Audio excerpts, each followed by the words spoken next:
आज हवाई जहाज की बात करते हैं, पुष्पक विमान पूर्व में हमारे पास था। इसलिए सबसे श्रेष्ठ सनातन हमारा भारतवर्ष, इसीलिए विश्व गुरु का पद से स्थापित है। आतंकवादियों ने नालंदा को क्यों समाप्त करना चाहा? कि सनातन इतना मजबूत है, सनातन की जड़ें इतनी मजबूत है कि 1200 साल से ये लगातार करते आ रहे हैं, लेकिन ये सफल नहीं हो पा रहे।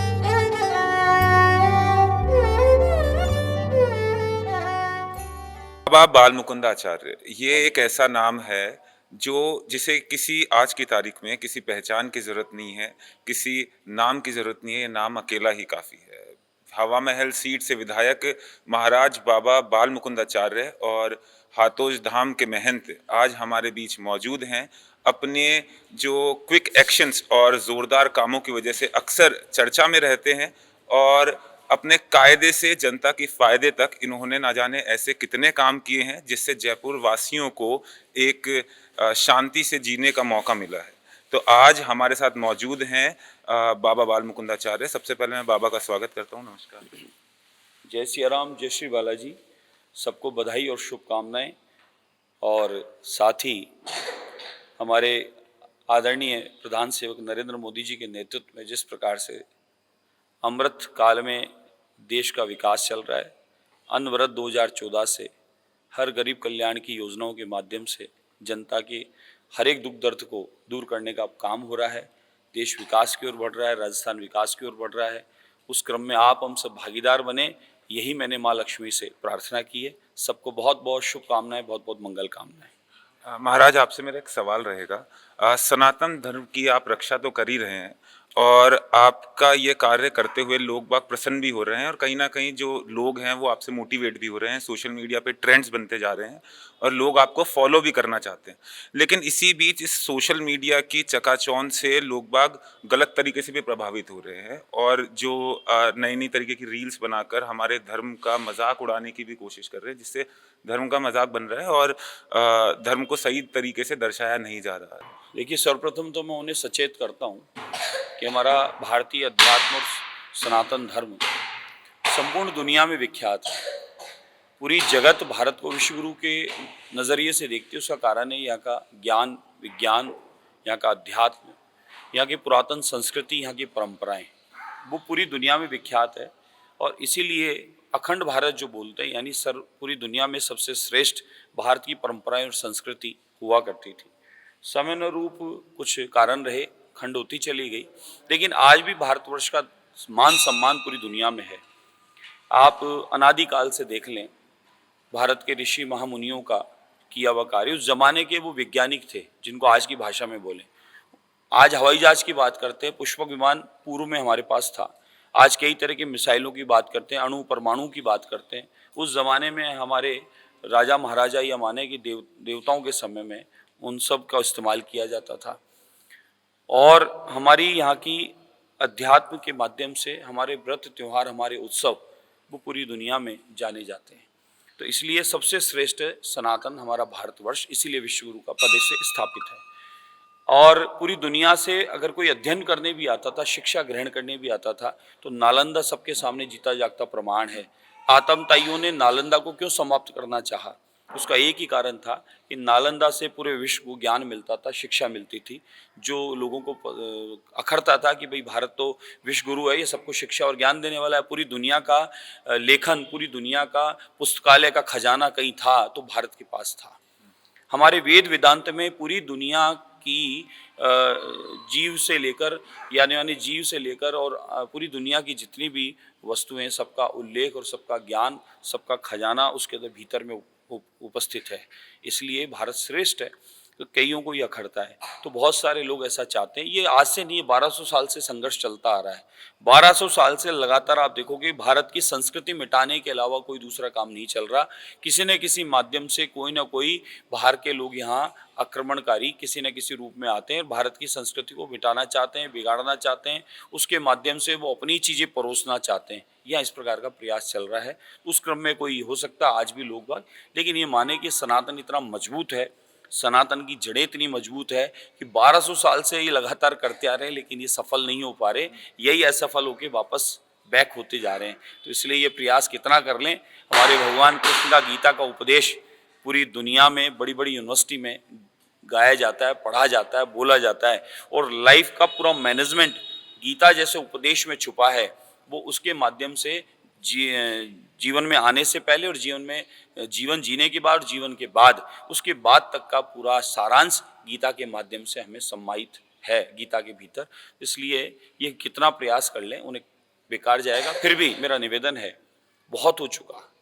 हमारे धर्म ग्रंथों का, हमारे देवी देवताओं का, हमारे मंदिरों का, हमारे ऋषि महामुनियों का, हमारे पुरोहित कर्म करने वालों का बहुत मजाक बना चुके हैं, बहुत कई प्रकार के वो कर चुके हैं। मुझे एक बार बिग बॉस का कोई निमंत्रण आया बहुत वर्षों पहले कि एक अध्यात्म गुरु चाहिए, जिसमें तो मैंने कहा कि जहाँ पर मेरे धर्म की, मेरे अध्यात्म की, मेरे तिलक की, मेरी चोटी की, मेरे कलावे की, मेरी देवी देवताओं का किसी प्रकार का अपमान होता है, मैं उन सब का बहिष्कार करता हूँ और मुझे इन सब चीज़ों से आपत्ति है। मैं सदैव ये चाहता हूँ कि आपके हम किसी का कोई धर्म का, किसी पूजा प्रार्थना का अपमान नहीं करते, तो कृपया आप भी हमारे कभी इस प्रकार की वो नहीं करें। 1200 साल से लगातार ये चल रहा है, लेकिन अब ये बंद होना चाहिए, क्योंकि अब सनातनी सामूहिक संगठित होकर और इसका पूर्णतः विरोध करते हैं, क्योंकि हमें किसी के धर्म की, किसी प्रकार की मजाक बनाने का हम लोग स्वभाव नहीं रखते। तो कृपया आप भी हमारे किसी भी ऐसे धर्म ग्रंथों का, देवी देवताओं का, उनके पात्र का कृपया मजाक न बनाएं, अब बर्दाश्त नहीं होगा। महाराज, सफलता की आपने बात कही, और आज के समय में जो पॉलिटिकल लीडर्स हैं वो कहीं ना कहीं आपसे प्रभावित तो हैं ही, लेकिन जो युवा है वो भी आजकल आपसे मोटिवेट हो रहा है। जो वेस्टर्न कल्चर आजकल काफ़ी ट्रेंड में है, लेकिन आप जो हिंदू संस्कृति के जो वस्त्र हैं वही धारण करके रखते हैं, भगवा धारण करके रखते हैं, वो आप पे बहुत सूट भी करता है। और लोग बाग, जो आज का युवा है, वो काफ़ी ज़्यादा प्रेरणा महसूस करता है आपको देखकर। तो ऐसे युवा के लिए आप दो शब्द कहें, क्या कहना चाहेंगे? मैं मेरे संपूर्ण भारतवर्ष के युवाओं को निवेदन करना चाहूँगा कि हमारा भारत विश्व गुरु है, था और रहेगा। उसके पीछे का सारांश में हमें जानने की आवश्यकता है। उसके पीछे हमारी रहन सहन प्राचीन व्यवस्था देखते आ रहे हैं आप लोग, या हमारा खान पान माने, या हमारी संस्कृति माने, हमारे वेद पुराण उपनिषद, हमारे शास्त्र माने, और किसी को प्रेरणा लेनी है, संपूर्ण जीवन का मैनेजमेंट, लाइफ का मैनेजमेंट सीखना है, तो भगवान कृष्ण को अपना अध्यात्म गुरु माने, प्रोफेसर माने, और उसके माध्यम से अपने गीता को, उपदेश को धारण करने का प्रयास करें। हनुमान जी भी एक अपने आप में हमें प्रेरणा स्वरूप है। आध्यात्मिक दृष्टि से हनुमान जी कलयुग के देवता हैं, आज के इस युग के मालिक हैं। लेकिन हनुमान जी महाराज का पूर्णतः मैनेजमेंट आप देखें कि वो दास हैं, राम जी के सेवक हैं, अपने आप में महाशक्ति हैं, लेकिन वो कहाँ कहाँ शक्ति को और बुद्धि को अपने इस्तेमाल करते हैं, ये पूर्णतः हमें रामचरितमानस, सुंदरकांड और हनुमान चालीसा से ज्ञात होता है। युवा को भी सजग रहना है, अपनी शक्ति को भी पहचानना है, लेकिन मर्यादा, नियम, अनुशासन और आप जो हैं किसके पीछे हैं, उसको बात को अपने आप को स्मरण में रखते हुए काम करना है।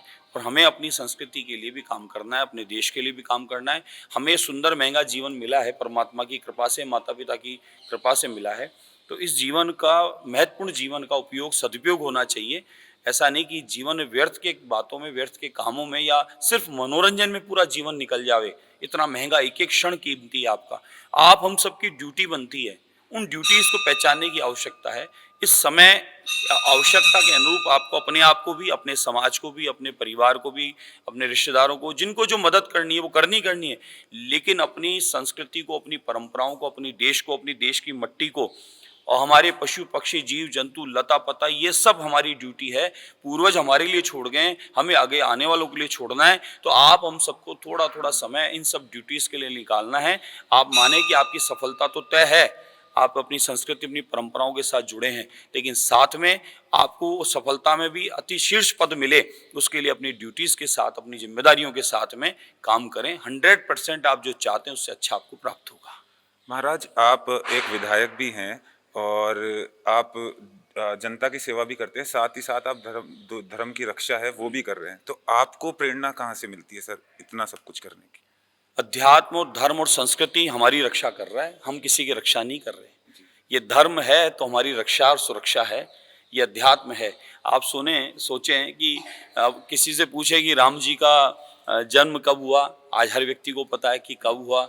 हम लोग रामनवमी मनाते हैं, कितने वर्ष पुरानी है। ये क्या है? ये हमारी संस्कृति, हमारी परंपराएं, ये चली आ रही है, उससे हम लोग बचे आ रहे हैं। यानी ये माने कि हमारी पूरी दुनिया में एक ही उद्देश्य चलता है, सबसे पहले जाओ और भारतीय संस्कृति को बिगाड़ो, खराब करो, उन्हें भुलाने का प्रयास करो, लेकिन आज तक संभव नहीं हुआ। वो प्रयास करने वाले विफल होकर वापस चले गए। हमारी धर्म संस्कृति हमें बचा रही है, वो हमारी रक्षा कर रही है। इसलिए हमारा दायित्व बनता है कि हम धर्म, संस्कृति, अध्यात्म के माध्यम से अपने जीवन को जिएं। हमारी प्राचीन परंपरा चली आ रही है। बाकी हमारे यहाँ जितना ज्ञान और विज्ञान है और जितना था आज पहले भी, तो उतना पूरी दुनिया में कहीं नहीं है। जिस ज़माने में कोई पश्चिमी सभ्यता नहीं थी, मॉडर्नाइजेशन नहीं था, तो भी हम लोग श्रेष्ठ थे। तो ये हम तो प्रारंभ से श्रेष्ठ हैं।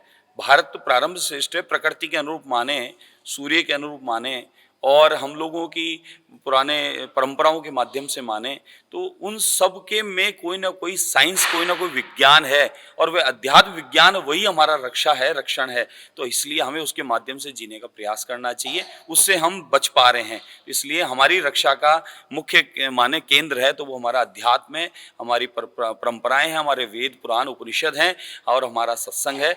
वही हमें सतमार्ग देता आ रहा है और उससे हम बचे आ रहे हैं। बहुत बहुत धन्यवाद महाराज। तो ये थे हमारे साथ महाराज बाल मुकुंदाचार्य जी, जिन्होंने बताया कि किस तरीके से हम हमारी संस्कृति और हमारे अध्यात्म के बल पर अपने आप को आगे बढ़ा सकते हैं।